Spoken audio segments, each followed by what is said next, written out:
We'll now move to question time and call Senator Hume. Thank you, Madam President. My question is to the Minister representing the Prime Minister, Senator Wong. Minister, the Cost of Living Committee held more than 20 hearings across Australia. It received more than 1,500 submissions and responses to the community survey throughout its inquiry into the cost of living crisis. The overwhelming evidence is that Australians are poorer than they were 2.5 years ago, and we are in a national cost of living crisis. Will the government adopt the Cost of Living Committee's recommendation to convene the National Cabinet to address the excessive government spending that is keeping interest rates higher for longer? Order. Order across the chamber. Senator Wong. Thank you, President, and thanks to Senator Hume for the question. And she would know that the government doesn't require a Senate committee to understand the extent of the cost of living challenges facing Australians. And in fact, the Finance Minister, the Treasurer, the Minister for Health, all Cabinet Ministers and the Prime Minister, first and foremost, have been focused on what it is that we could do as a government to assist Australians when it comes to cost of living. And that's why you have seen, under this government, more people in jobs, more people earning more and keeping more of what they earn with our tax plan. And I would remind those opposite that we have seen more than 1 million jobs created. We have seen near record number of women in jobs and women working full-time. We have real wages grown more in the past 12 months alone than they did in the entire decade of the former coalition government. The smallest gender pay gap on record. Order. And, of course, the tax of living measures that the government has put in place in order to make a contribution to the challenges Australian families are facing. Bigger tax cuts for every working Australian, cheaper childcare, energy rebates, student debt relief, free TAFE, more bulk bill GP appointments, cheaper medicines, the largest increase to rent assistance in 30 years and the largest investment in social and affordable housing in more than a decade, as well as a fair go at the checkout and a crackdown on dodgy deals and tackling excessive surcharges on cards. And of course what I'd be interested in is whether Senator Hume brought forward to that committee the evidence of what it would be like if she had had her way, the evidence of what it would be like if she and her colleagues had had it their way, if Senator Hume had had it their way, because we would know that Australians would be paying higher taxes. We know, that Australians— The time for answering has expired. Just a moment, Senator Hume. Senator Cash, if you withdraw those interjections you made earlier in relation to Senator Wong about Senator Cash, we're not here to If I would withdraw. Thank you. Senator Hume, first supplementary. Madam President, the committee's final report found that Labor's anti-productivity red tape agenda is contributing to the cost of living crisis, driving up costs for small businesses and prices for consumers. Will your government adopt the Cost of Living Committee's recommendation to convene the National Cabinet to develop productivity-enhancing reforms to the economy, including establishing a national deregulation agenda? Order. Order. Minister Wong. Thank you, President. Well, Senator Hume, I think that the difficulty with you putting a proposition to us and to the Australian people that somehow you would have a different outcome on cost of living really ask people to ignore the fact that you have voted against all of the government's cost of living measures. That's right. And I know you want to try and shift the conversation because you now want another committee. You want to have a discussion about what we do. But when you were tested, Senator, you and your colleagues made very clear that actually cost of living is not your priority. There is no other way to explain the way in which you voted in this chamber. And now you might be desperate to come up with an agenda that you can say to Australians, well, look, actually, we're going to have this committee and it's going to talk about this, and we're going to do all of these things, but please forget about the fact we voted against energy price relief. Yeah. Please forget about the fact that we voted against cheaper medicines. And please forget about the fact that we don't actually think your wages should. Thank you, Minister. Senator Hume, second supplementary. Thank you, Madam President. Australia is in a cost of living crisis that requires an immediate response to get core inflation sustainably under control, as the RBA says it requires. You've had 2.5 years. How can it be that this government is already out of ideas on how to sustainably lower inflation and fight the cost of living for all Australians that doesn't simply involve spending more money or creating more red tape? Thank you, Senator Hume. Minister Wong. What I would just remind those opposite, well, I'll just make a few points. We know that that we have seen inflation increased over a period of time prior to us coming to office, and we know that this government has had to work to try and work to bring down inflation. Now, I would make the point that when we came to office, inflation was higher and rising, and now it is lower and falling. I would make the point that inflation was 6.1% at the time of the election, and is now 2.8%. It is less than half of what we inherited and about a third of its peak. Order. Now, you are right, Senator. Inflation remains a key challenge and one that this government is focused on. You are wrong in pointing to your own record as one that is anything to be proud of. Senator Walsh. Thank you, President. My question is to the Minister representing the Prime Minister, Senator Wong. How has the Albanese Labor government worked to help Australians during the worldwide inflation surge? And how is the government cleaning up the mess left by the Liberals and Nationals' reckless budget management and failure to plan for the future? What cost of living measures has the government introduced to support Australians? And how is the government supporting Australians in other ways, including promoting higher wages, stronger rights for workers and bringing costs down for households? Thank you, Senator Walsh. Minister Wong. And my thanks to Senator Walsh for that question. And I might start by making a point about jobs and wages.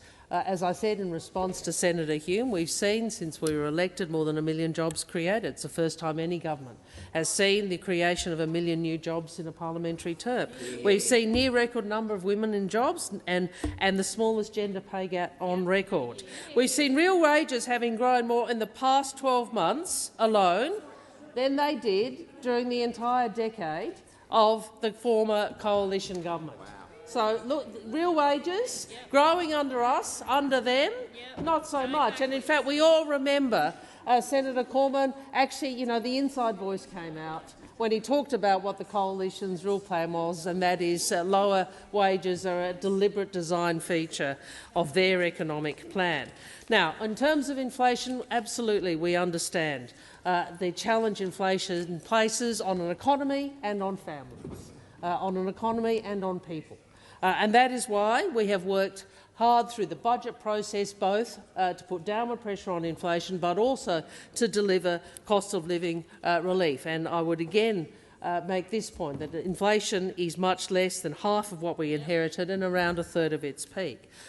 Senator Walsh also talked about cost of living support, and she's part of a government that has delivered bigger tax cuts for Australians, a tax cut for every Australian worker. Senator Walsh knows a lot about early childhood education and the people who work in that sector, and Senator Walsh would know, and Labor senators know, and workers know that we are delivering increases for childcare workers at the same early childhood educators at the same time as delivering cheaper childcare. We've delivered energy rebates, and people will remember in this chamber those opposite voting against energy price relief for Australian families. Thank you, Minister. The time for answering has expired. Senator Walsh, first supplementary. I note that under the Albanese Labor government's careful economic management, inflation has halved. How is the government tackling inflation, getting it back to where it should be, while also bringing costs down for households, improving wages and providing cost of living support to all Australians? Thank you, Senator Walsh. Minister Wong. Thank you. It is true, President, that we have faced, the world has faced, real challenges, the economic aftershocks of the pandemic and the ongoing effects of conflict around the world. We've seen disrupted supply chains, shortages in critical skills, a worldwide surge in inflation and in energy prices.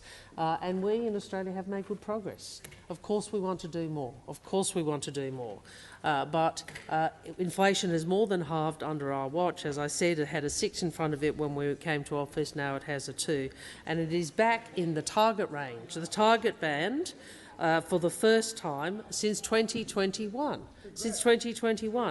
But importantly, what we want to see is inflation coming down, wages going back up, and the gender pay gap closing. And we are seeing all of those things trending in the right direction. And that is a good thing for Australian workers. That is a good thing for Australian families. Thank you, Minister. And it is a good thing for the economy. Has expired. Senator Walsh, second supplementary. Thank you. The Albanese Labor government has introduced cost of living relief, from tax cuts to cheaper childcare and cheaper medicines. Minister, what reasons have Mr Dutton and the Liberals and Nationals given for not supporting cost of living relief policies which help every single Australian? Minister Wong. Thank you, President. Well, Senator Walsh knows that we have been working to improve the lives of Australians with cost of living relief, and we also all know that Mr Dutton opposed it. Opposed all of it. He opposed the tax cut for Australians. He opposed every cost of living measure. And what we know on Medicare is that he opposed cheaper medicines, and I assume will continue to oppose the extension of bulk billing. And if you really want to know what Mr Dutton is like, you only have to look at his record when he was health minister. When he was health minister, you might want to shout, but what we know is he is the worst health minister that Australia has ever seen. The health minister who wanted a GP tax, a tax on going to the GP. You're led by a man who wanted to tax people for going to the doctor, and now you want to come in here and tell us all that you're the friend of working people, and give us a break. Minister, order. Senator Ruston, when I call your name, I expect you to come to order, not continue to yell across the chamber. Senator McGrath. President. My question is to the Minister representing the Prime Minister, Senator Wong. The recent COSBOA Small Business Perspective report released last month shows the biggest pressures for small and medium enterprises are rising energy costs, the increased cost of doing business, increased cost of goods due to inflation, and impacts of rate rises on mortgage costs and rents. Minister, the Albanese Labor government promised to fix most of these concerns prior to the last election. You promised to reduce energy bills by $275, deliver cheaper mortgages, and claimed Australians would notice what a change of government would feel like in their wallet. Instead, interest rates remain at record highs despite cuts in most comparable global economies. Inflation remains sticky, energy bills continue to skyrocket, and as a result, business insolvencies are now at record highs. Minister, will your government take responsibility for any of these broken promises? Thank you, Senator McGrath. Minister Wong. The government always takes responsibility for ensuring we steer Australia through economic challenges, and that's what we have done, and that is what we are doing. And I remind Senator McGrath that when we came to government, inflation was at 6.1% and it was rising, and now it is at 2.8% and is falling, and it is less than half of what we inherited and a third of its peak. So that's the first point. The second point in relation to energy price relief, as I recall, Senator McGrath, you were amongst those who voted against it. That's right. So to come in here and say that small businesses are very worried about energy bill relief after you voted against providing them with energy bill relief seems a very odd political position. It's a very odd political position. Look, small businesses are the engine room of the Australian economy, and they are at the heart of local communities across the country, and they employ some 5 million people and contribute $500 billion to our economy. That is why we do have to ensure that we deliver for small business and help them bounce back from challenges and improve their long-term resilience. The most recent budget provided more than $640 million in practical and targeted support for small business. We are giving the government government policy is to give a tax cut through the $20,000 instant asset write-off, something that I think originally there was some dispute about on the other side about whether they were going to support it, but I'm pleased that on this one occasion they actually did the right thing. We've abolished a number of nuisance tariffs and the largest unilateral tariff reform in 2 decades, and we have updated the Commonwealth procurement rules, with small businesses getting a bigger slice of the $75 billion in contracts the Australian government spends each year, with a 40% target for contracts up to $20 million and a 25% target on contracts up to $1 billion in value. Thank you, Minister. Senator McGrath, first supplementary. Thank you. Minister, recent research from Roy Morgan found that 1.9 million homeowners are at risk of mortgage stress, increasing by 852,000 since you came to government. The average owner-occupier mortgage has now risen to $634,479, a 9.3% increase from 2023. Can you explain how these figures represent the cheaper mortgages the Prime Minister promised to voters prior to the last election? Thank you, Senator McGrath. Minister Wong. Thank you. Well, I think there are 3 sort of economic points in relation to that. The first is inflation, and I've responded to that on a number of occasions. The second is wages. And unlike you, we see that we have more people entering the workforce. We have more people who are able to keep more of what they earn because of our tax cuts. And, of course, we have wages growing in a way they did not grow under you. Now, the third point is obviously housing supply. We know that housing affordability and the difficulty with housing affordability is in great part being driven by a lack of housing supply. So in all 3 of these, you see 3 of these domains of economic policy, you see the government acting and the coalition doing what you would anticipate, which is opposing. So, Senator, it is the case that many people are struggling to make ends meet. It is the case that many people are struggling when it comes to mortgages. Thank you, Minister. The time for answering has expired. Senator McGrath, second supplementary. Thank you. In his 2022 victory speech, the Prime Minister stated that, "I can promise all Australians this. No matter how you voted today, the government I lead will respect every one of you every day." How can the Prime Minister possibly claim to have kept his promise to respect Australians when he has failed to deliver on any of the numerous promises he made prior to the last election, like delivering cheaper mortgages or reducing energy bills by $275? Thank you, Senator McGrath. Minister Wong. The disrespect, actually, Senator, is to vote against assistance to Australians and then come in and play politics with the fact that Australians are doing it tough. I mean, that is what the game plan is, and I know there's a lot of arrogance on the other side. Mr. Dutton, we know he's a very arrogant man. But I think if you're serious about helping in these jobs, if you're serious about trying to help people with the work that you're doing, then surely you should be trying to deliver the sort of relief that the government is. It is the case. We understand how tough people are doing it. That is why we have worked hard to deliver cost-of-living relief, while we are working hard to bring inflation down, and while we are working hard to ensure wages continue to increase. I just make the point, those on the other side oppose cost-of-living relief and oppose Thank you, Minister. wages. The time for answering has expired. Senator Hanson-Young. Thank you. My question is to the Minister representing the Environment Minister, Senator McAllister. One of the greatest threats to endangered Australian wildlife like the koala and the swift parrot is the destruction of their habitat. Yet the majority— Senator Hanson-Young, please resume your seat. Order on my left. Order. Order. Order.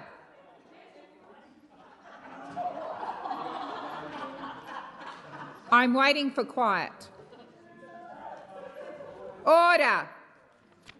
Senator McKim, that applies to you when I call order. Senator Hanson-Young, I'm going to invite you to begin your question again, and I'm going to ask for the clock to be reset. So please begin again. Thank you, President. My question is to the Minister representing the Environment Minister, Senator McAllister. One of the greatest threats to endangered Australian wildlife, like the koala and the swift parrot, is the destruction of their habitat. Yet the majority of deforestation in Australia is not assessed by our federal environment laws. Why does the logging industry get an exemption that not even the miners get? Senator Cash, order. Order. Senator McAllister. Thanks very much, President. And the senator asks about the approach that this government takes to environment protection. The senator, in fact, knows the answer to this question already, which is that the Australian government has embarked on a program of law reform to improve the laws which govern the way that environment issues are managed in this country. And in fact, we did that on the basis of a report that was commissioned by the previous government and delivered by Professor Samuel, who recommended wide-ranging changes to Australia's environment laws. Now, at this point in time, Senator, the second tranche of legislation to implement those policy reforms is before this chamber. And in fact, it is open to the Greens to vote for that legislation, to vote for legislation that would put a tough cop on the beat, to vote for legislation that would increase penalties. And it is surprising to me that the Greens political party continue to insist that they do not intend to vote for this legislation at all. That despite going to the electorate and saying that you're the people who want to see reform, you're indicating that you don't want to see a new Environment Protection Authority, a national authority established. Senator McKim. Senator McKim interjects and he asks about the approach to native forestry. Order. What I indicated to you earlier in my comment, Senator, is that the program of reform that the government's embarked upon is comprehensive. And as part of that reform, we have publicly indicated, we have made it very clear that native forest logging will be regulated by national environment laws for the first time ever through a national environment standard. And the question for you is whether or not you're in the cart for this reform. Thank you, Minister. The time for answering has expired. Senator Hanson-Young, first supplementary. Thank you, President. The Samuel report clearly said that the exemption for the regional forest agreements should be removed. It should be removed. Previously, the Labor government has said they would do this. I want to know, will you get it done while you can in this term of government? Thank you, Senator Hanson-Young. Minister McAllister. Well, as I indicated in my answer to your primary question, Senator, we have legislation before this parliament to implement our proposed laws, our proposed nature-positive laws. And your party has publicly indicated that you do not intend to vote for them. Now, it's up to you to explain to the Australian public why that's the case, why it is that you won't vote for legislation that establishes stronger penalties, that establishes stronger compliance arrangements, and that has been asked for and supported by Australian environmental groups as well as Australian businesses. Because the actual truth Minister McAllister, please resume your seat. Senator McKim, I've called you at least 4 times. Your constant interjections are rude and disrespectful and disorderly. You will listen in silence or you can leave the chamber. That's your choice. Minister McAllister, please continue. Thanks, President. And as I was indicating to the Senate, we have a comprehensive program of reform in place. We have legislation before the Senate that has been provided support by environment stakeholders, by business stakeholders, and the actual truth is that the current laws actually are not working in the way that we need them to. They're not protecting the environment adequately, and we need reform. And the question is why the Greens the time for won't answering get has involved. expired. Senator Hanson-Young, second supplementary. Thank you, President. It's extraordinary how many words need to be said to try and avoid using the word forests. If these logging loopholes aren't closed and Australia continues to be the global deforestation hotspot, how on earth does the government expect to stop extinction of our wildlife? Thank you, Senator Hanson-Young. Minister McAllister. It can be at times difficult to answer a question which is entirely unresponsive to the information that's already been provided. So I will go back to the original information that I gave you, Senator, which is this. As part of our Nature Positive plan, we have said that native forest logging will be regulated under national environment laws for the first time ever through national environment standards. We have put this proposition forward and we have sought support in this chamber for the reform package. Tranche 2 is in front of you. And you have yet to explain why you won't vote for those laws which improve penalties, laws which improve information gathering powers, laws which establish a better architecture to police environment laws, and let us Minister McAllister, please resume your seat. Senator McKim, please take up my invitation to either cease your interjections or leave the chamber. Minister McAllister, please continue. I understand that we are approaching an election and this is a favourite area for the Greens, but the actual truth is that they can't escape, is that there are environment laws before this chamber that you are— Thank you, Minister. The time for answering has expired. Senator Sheldon.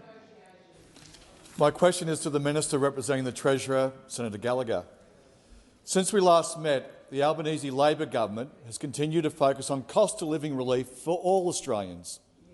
In addition to the announcement in August that we would wipe $3 billion off student debt, the government has now gone further, wiping a further 20% off all student loans for 3 million Australians and cutting debt repayment rates. Minister, why has the government taken this approach, and how will it assist people who have student debts with the cost of living? Thank you, Senator Sheldon. Minister Gallagher. Thank you very much, President. I thank Senator Sheldon for this really important question and for highlighting the work that's been done since we last sat to look at ways that we can continue to roll out effective and responsible cost of living relief, but also some support for young people in this country, particularly as we know we need more and more of them to go to university, to go to TAFE, to make sure they can secure the job opportunities of the future, and also so Australia can secure our economic opportunities ahead.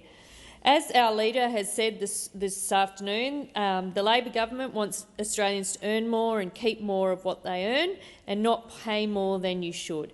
And so we've been really focused on ways that we can assist Australians with student debt, often younger Australians.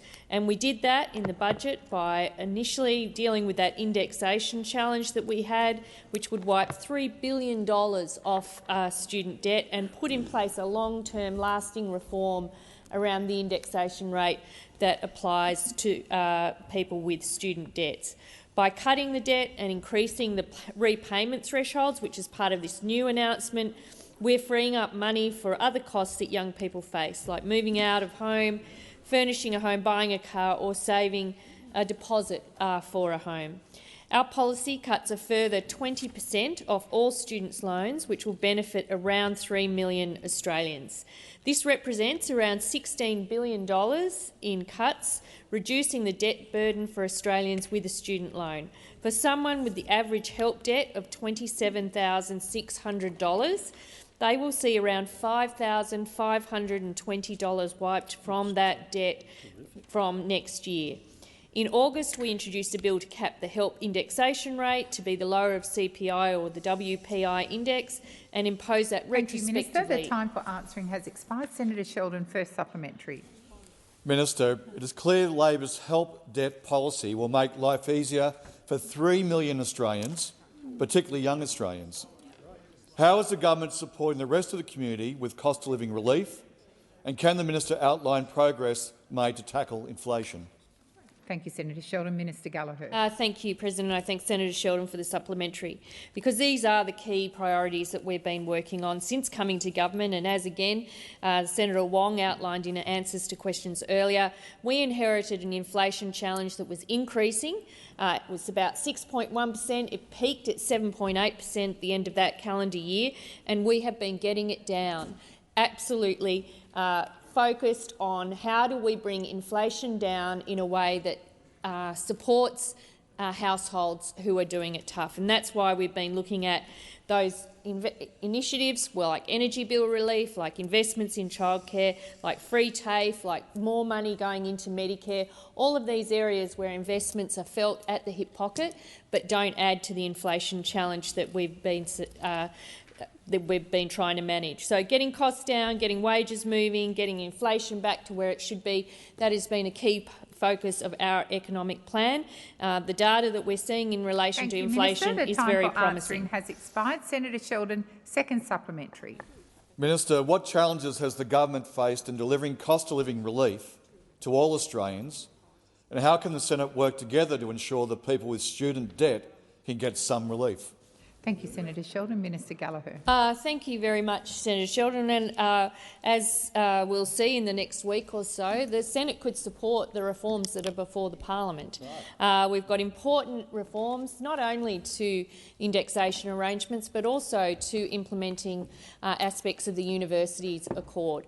We want to make sure our vocational education and training system, our higher education system more broadly, is geared and supported and invested in by this government to make sure that people have the choices going forward, whether they want to take up a trade, they want to get a certificate, whether they want to enrol in a bachelor's degree or even a further degree beyond that. Then we are about investing in that system and making it easier for people to take up those choices. We will remain focused on that, but certainly one thing the Senate could do is support the government and not oppose all the measures as those opposite has consistently done for the last 2.5 years. Thank you, Minister. Senator Roberts. Thank you, President. My question is to the Minister representing the Minister for Communications, Senator McAllister. During Senate estimates on the 5th of November, the age assurance verification trial and social media age verification proposals were examined. For those that missed it, let me see if I have this correct. The system the government is considering will require two things. Firstly, a digital ID to access social media for all users. And then, to make sure nobody is using a dodgy digital ID, age verification assurance technology will scan the user's face, monitor their keystrokes for content and technique, and calculate their age. If it finds the person might be underage, it will compare back to the biometric data in the person's digital ID, check their identity and date of birth. Is that an accurate, concise explanation of the system being examined? Thank you, Senator Roberts. Minister McAllister. No. I suppose I could sit down. Perhaps I'll just... no, Senator Roberts, that is not accurate. Misinformation, Malcolm.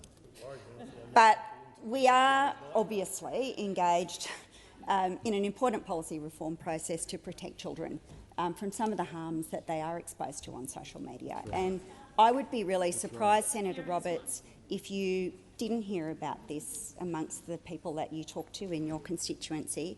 I think every senator in this place has had a conversation with a parent or perhaps with a teacher who is concerned about the kind of information that children are seeing online, accessing online, and the inability of parents to actually engage and protect their children from some of those harms. We want Australian parents to actually know that we've got their backs. That is the underlying motivation for embarking on the reform. It's actually, of course, about protecting kids.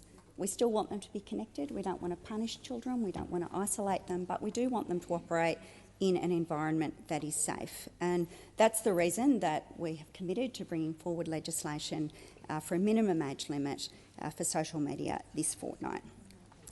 We have worked with a pretty wide range of stakeholders, Senator, and we're very grateful for the support that we've received in doing this work. Obviously, the National Cabinet has taken a very strong interest in this, and First Ministers in that forum have agreed that the Commonwealth will legislate a minimum age of 16. I think one of the implications of your question and the way that you framed it was a concern around privacy, and that's a legitimate question to ask, Senator.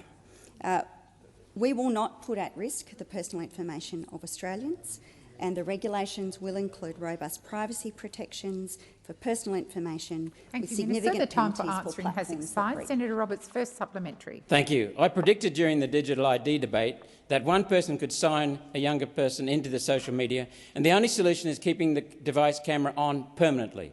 an outrageous breach of trust and privacy. While you're peeping into the camera feed of all social media users, hackers will have an easy hack to spy on families in their bedrooms, to learn daily routines and work out when the home can be safely burgled. Minister, in the name of supposedly keeping children safe, are you building a surveillance apparatus for perverts and thieves? Thank you, Senator Roberts. Minister McAllister. No.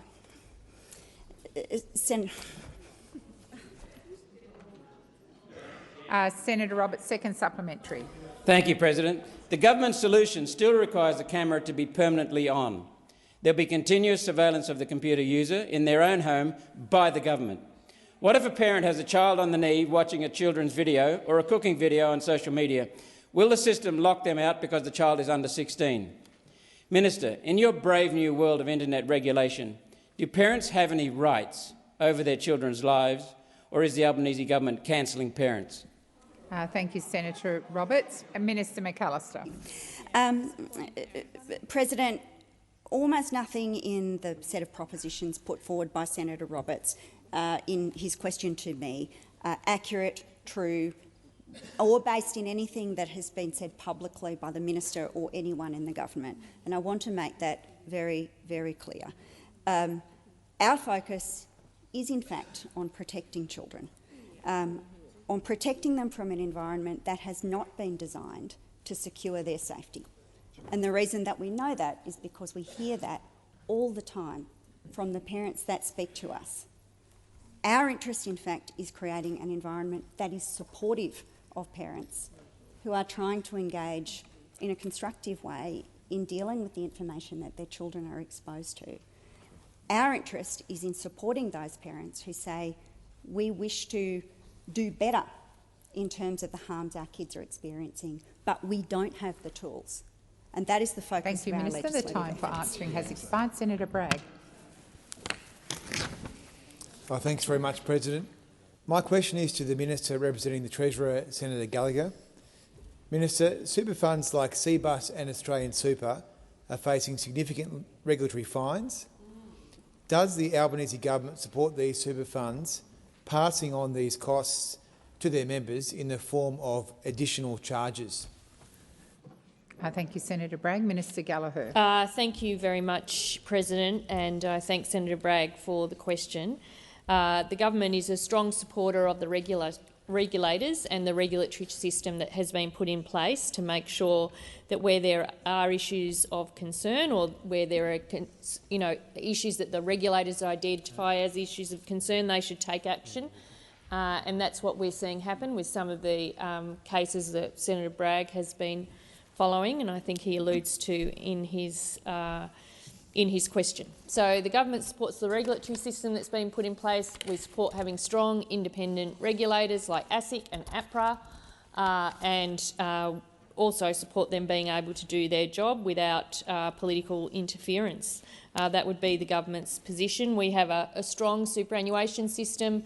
It's done a great job in terms of ensuring that members are accumulating funds for their retirement. We want to make sure that members of those funds and those funds always act in the members' interests, and the superannuation industry scheme legislation, I think, is pretty specific about that, and that's why we have APRA and ASIC doing the work that they need to do. So making sure that the superannuation system works in the interests of members, there's transparency around that, and where there are problems, that those problems are investigated and responded to by the regulators, is the system that the government supports.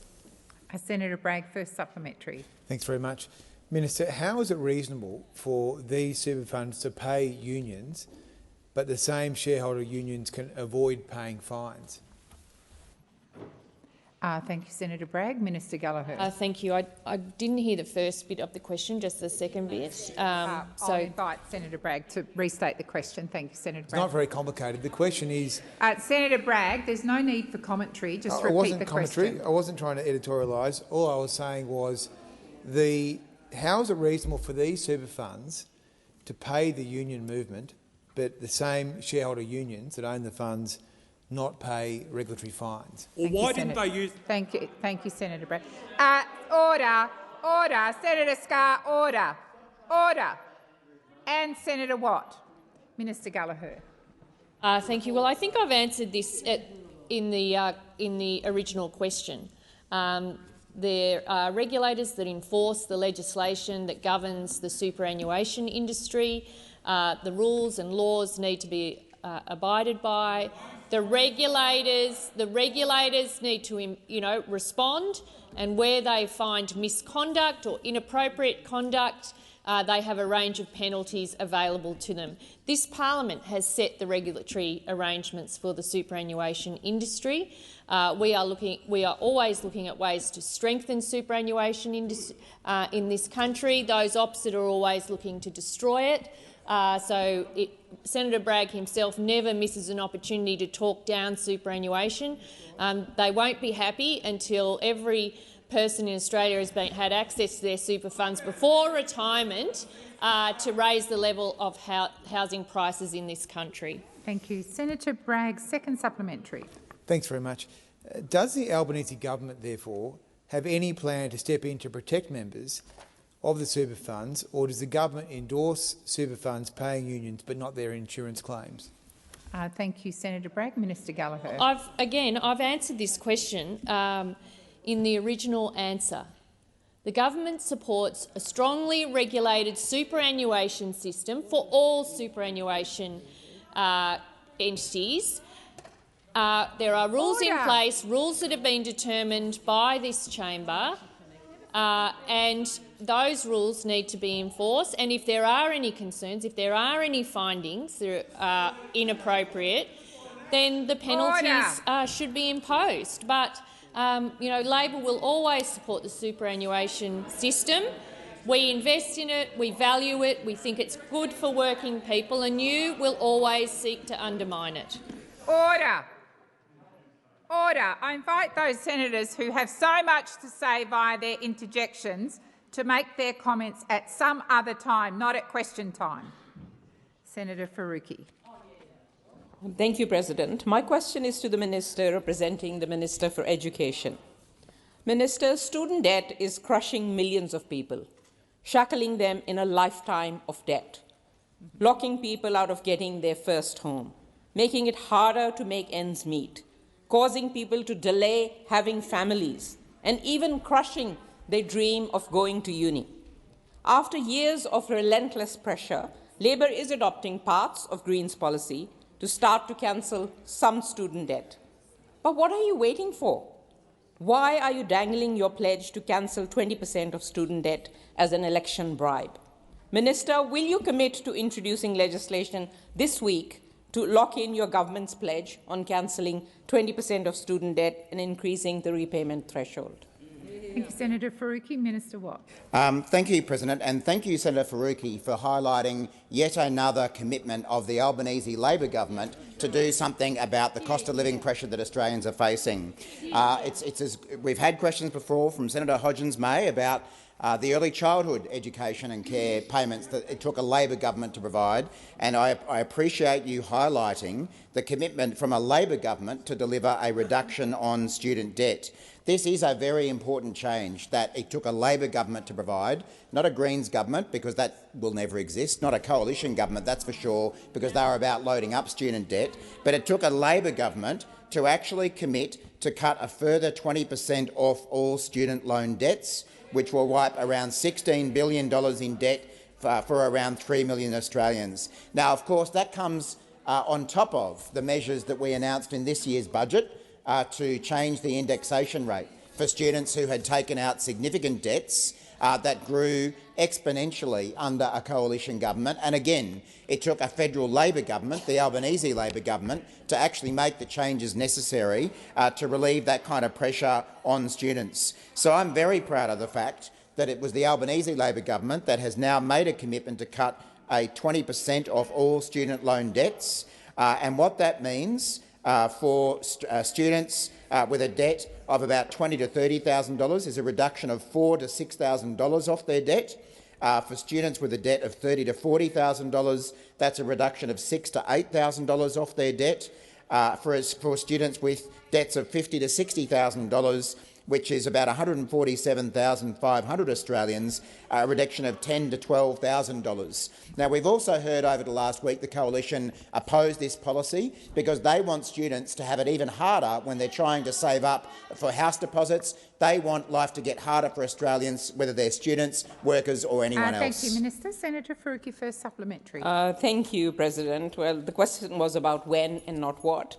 But, Minister, people need certainty on student debt relief right now. The vast majority of people burdened with student debt are young people and women, who also bear the brunt of the housing and the rental crisis and the cost of living crisis.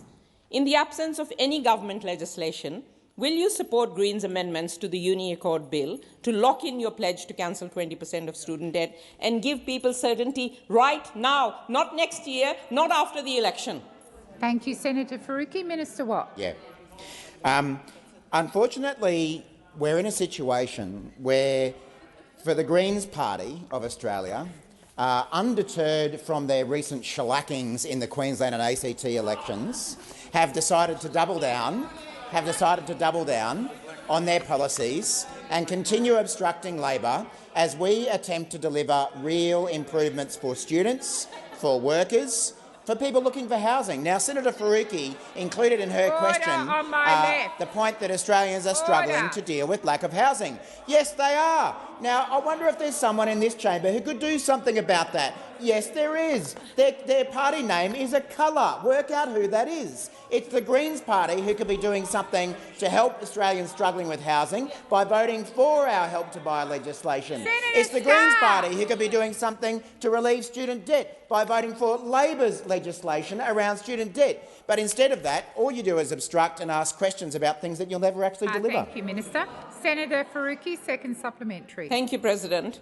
Minister, people are being tired of being used as pawns in political games being played by your lives by Labor. You have a chance to show right now. That Labor cares about people being crushed by student debt. Why won't you? Why won't you stop playing political games and actually legislate? Legislate right now. Yeah, you can laugh. You don't care about people. Order. Order. I'm going to wait for the chamber to come to order before I call the minister. Order. Senator McKim. Minister Watt.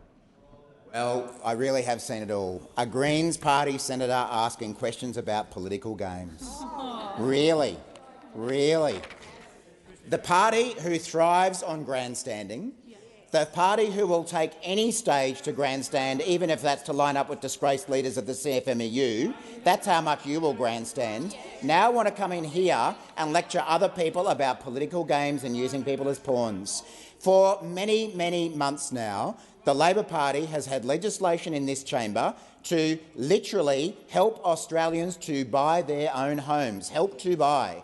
And what has the Greens Party done? They've stood in the way and joined up with Peter Dutton and the Coalition to block that going ahead. Please don't give us a lecture about political games. Now, we know that not all the Greens Party think that way. Senator Faruqi was giving voice to the extreme faction of the Greens Party that wants to block everything that Labor tries to do. We know there are other Greens who don't support that kind of approach and actually want to get things done. Maybe they'll eventually get something done and back in Labor when we're doing something. Senator Grogan. Thank you, President. My question is to the Minister representing the Minister for Skills and Training, Senator Watt. Cost of living is front of mind for all Australians. We know that the cost of courses is often a significant barrier to studying for many existing and aspiring students. Over the next decade, 9 out of 10 new jobs will require post-secondary qualifications, and almost half of them will come through a VET pathway. I note that Mr Dutton and the Liberals and Nationals oversaw a chronic skills deficit, and they believe that investment in TAFE is just wasteful spending. How is the Labor government continuing to prioritise skills and training and removing the cost barriers for Australian students? What are the key challenges to delivering this support to Australian students? Thank you, Senator Grogan. Minister Watt. Well, thank you very much, Senator Grogan, who I know is a very strong supporter of TAFE and the free TAFE program that our government is putting forward. Now, the Albanese Labor government knows that Australians are doing it tough right now, and that's why our economic plan is all about helping people with their cost of living while also driving down inflation. And a key part of our cost of living support is helping more Australians access high-quality training for free so that they can get secure, well-paid jobs. And that's what the Albanese government's Free TAFE Places agenda is all about. Our Free TAFE initiative is bringing down the costs of getting a qualification, saving students money and helping them into better paid jobs. Working with the states and territories, our government's Free TAFE initiative is also making immediate inroads to addressing the skill shortages faced by Australian employers. The enormous uptake of enrolments in its first 18 months demonstrates what a critical difference Free TAFE makes to Australians looking to undertake training. Since Free TAFE started in January 2023, there have been more than 508,000 enrolments in courses in priority areas, including construction, early education, digital technology and care. And importantly, 1 in every 3 places has been taken up by people in regional communities, and 6 in every 10 enrolments have been women. And we are hearing the sneering coming from the other side of the chamber about the idea that Australians would get free TAFE courses to help them into a better job. And given the significant benefit the program is providing to women in regional towns, you might be surprised to hear what the Deputy Liberal leader and member for Farrer said about free TAFE. She called it wasteful spending. How arrogant! How arrogant! They sneer at regional Australians trying to get ahead. They sneer at women trying to seek to enter the workforce by getting a free TAFE place that is being provided by the Albanese Labor government. Thank you, Minister Watt. Senator Grogan, second supplementary. First supplementary. Thank you, President. On this side of the chamber, we know that vocational education and training plays a crucial role in addressing skills shortages in critical areas like construction. Can the minister outline how the Albanese Labor government investment in free TAFE will support more Australians to pursue careers in construction? Thank you, Senator Grogan. Minister Watt. Thank you, President. I can, Senator Grogan. Under our government, we're helping more tradies get the qualifications they need to build more homes, and we're helping them get those qualifications for free. Oh, Senator Henderson scoffs. Was that a scoff or a sneer? I'm not quite sure what that was. At the idea, it was a sneer, wasn't it? A sneer at the idea that we would help people get into construction trades through free TAFE courses. More than 35,000 Australians are doing free construction courses through our free TAFE policy in the program's first 18 months. Last week, our government made announcements with the Western Australian and South Australian governments that will make more free TAFE places available in construction and housing courses. Because if we want to build more homes, we need more boots on the ground. And under an arrogant Peter Dutton, we won't sneer at young Australians seeking a— Senator Watt, 1, you need to refer to those in the other place by their correct titles, and 2, withdraw the comment. I withdraw. Thank you. Under an arrogant Mr Dutton. No, because you are reflecting on his character. Okay. We won't sneer at young Australians seeking a qualification in construction and calling it wasteful spending. We will deliver that support to people who need it. The time for answering has expired. Senator Grogan, second supplementary. Thank you, President. Minister, we have an ageing population and there's an increasing demand for care and support services across the country. How does free TAFE support the development of a skilled and resilient workforce in the care sector, and what are the key barriers to meeting our workforce needs? Minister Watt. Thank you, President. Well, Senator Grogan, free TAFE is helping train more carers to look after our loved ones, whether they be young or old.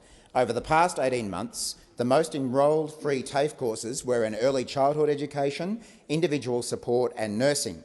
In fact, there have been over 130,000 new enrolments in aged care and disability care courses. That's 130,000 Australians getting the skills they need for free because of the Albanese Labor government. We need to grow the next generation of high-quality health and aged care workers, and removing cost barriers with free TAFE will continue to attract students into care industries which still need more workers. For example, in Queensland, a student enrolled in a Diploma of Nursing course would save almost $16,000 under our free TAFE place policy. Christy is one of those students training at the Logan Lee campus, and she says that free TAFE is a huge help. The financial support has allowed me to focus on my studies without worrying about tuition costs. That's what free TAFE is doing for has Australians. expired. Senator Kovacic. My question is Sorry, Senator Wong.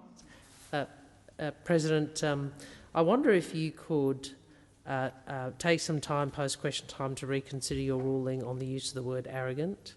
What I would make, my submission to you would be that that is a word that has been used quite regularly in this place, and asking Senator Watt to withdraw arrogant in relation to Mr Dutton probably is not consistent with precedent. I know that Senator McGrath might not agree with Senator Watt, but that's a different issue. But I wonder if you could consider that and perhaps respond later in the day or tomorrow. Thank you, Senator Wong. I will do that. Senator Kovacic. My question is to the Minister representing the Minister for Health, Senator Gallagher. The Health Department has revealed that your government has put a cap on the number of medicines that can be considered for listing on the Pharmaceutical Benefits Scheme. This is the first time in history that this process has been capped. It will cause serious delays for Australians wanting to access potentially life-saving or life-changing new medicines. Will your government commit to immediately removing this cap? Thank you, Senator Kovacic. Minister Gallagher.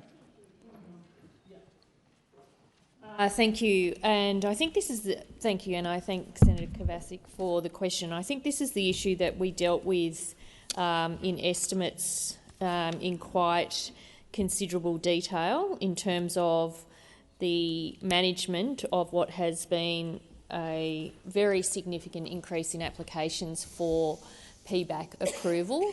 I don't have the numbers in front of me, but I recall from estimates it was a very significant increase that couldn't be dealt with at one meeting. And so the decision of the minister was to call for an extra meeting so that all of those applications could be considered in detail, and that those were triaged in accordance with, as I understand it, an assessment of against an assessment of criteria to make sure that those decisions could be dealt with as quickly as possible. It is simply, and I think we went into it in detail, there are simply the workforce to provide some of those assessments isn't as big as we need it to be, and so quite a lot of work has been done by the Department of Health to go out and to try and find extra assessors to provide information for that. So everything that can be being done is being done to make sure those PBAC meetings, the one that's being held next month or in March, and the extra one, are being dealt with as quickly as possible. So I reject the insinuation that there has been some sense of control put on it. It's about managing the appropriate safety and regulatory responsibilities to ensure that those applications are processed as quickly as possible.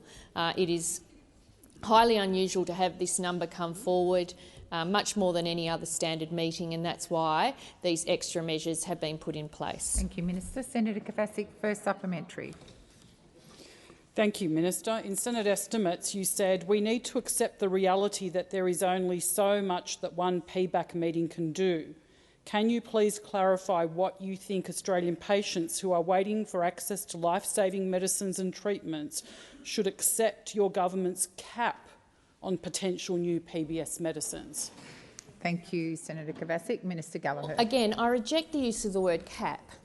There have been double the number of applications come in for assessment through PBAC. We have a system in place that manages how those submissions are dealt with. If you were in government right now, it would be exactly the same for you. So the fact that you are politicising the safety and regulatory assessments of medicines in this country is outrageous. We have a certain amount that can be dealt with at the March meeting, and so the minister has asked PBAC, has directed PBAC to hold an additional meeting. Minister, please resume your seat. Minister Wong. Senator Ruston's been called numerous times and she has ignored your requests. Senator Ruston, it's not a matter of whether your comments are acceptable or unacceptable. They are rude and disorderly and disrespectful. And I've asked you several times to be quiet when a minister is answering the question. So I'm going to request that you do that, or your choice is to leave the chamber. Minister Gallagher, please continue. So the fact that this is going to be used politically, it seems, is a real shame, because the real issue here is that there isn't enough independent assessors to do the work to deliver all of those submissions in the 3-day meeting in March, and so an extra one has been called for May so that things can be managed as quickly as possible. Minister. Senator Kovacic, second supplementary. When last in government, Labor took the unprecedented step of deferring the listing of new medicines on the PBS because it couldn't manage the budget. Health Minister at the time, Nicola Roxon, said that Labor can't in every instance guarantee that a drug will be listed immediately because there are financial consequences for doing that. Minister, Labor promised to list all PBAC-recommended medicines on the PBS. Has your government implemented the new PBS cap because you are worried about the financial consequences of delivering on this promise? Thank you, Senator Kovacic. Minister Gallagher. I'll repeat again that there is no cap. We are managing unprecedented submissions coming to PBAC, and we need to make sure those medicines are safe and ready to use. It is done in March and May. But Senator for those opposite that have voted against cheaper medicines in this chamber to then come in here and point the finger at us on medicines, we have done more in 2.5 years to bring down the price of medicines, to make sure medicines are more affordable, to make sure that people who are on long-term medications can get double the amount of medications for the price of 1 month for 2, and we have listed from the 1st of July 2022 to the 1st of November 2024, the government has committed additional funding for 265 new and amended PBS listings. A further 476 items were also approved where the budget funding is already provided, and further 22 price changes. We are doing everything we can to make more medicines available. Senator Wong. Thank you, President. I ask that further questions be placed on notice.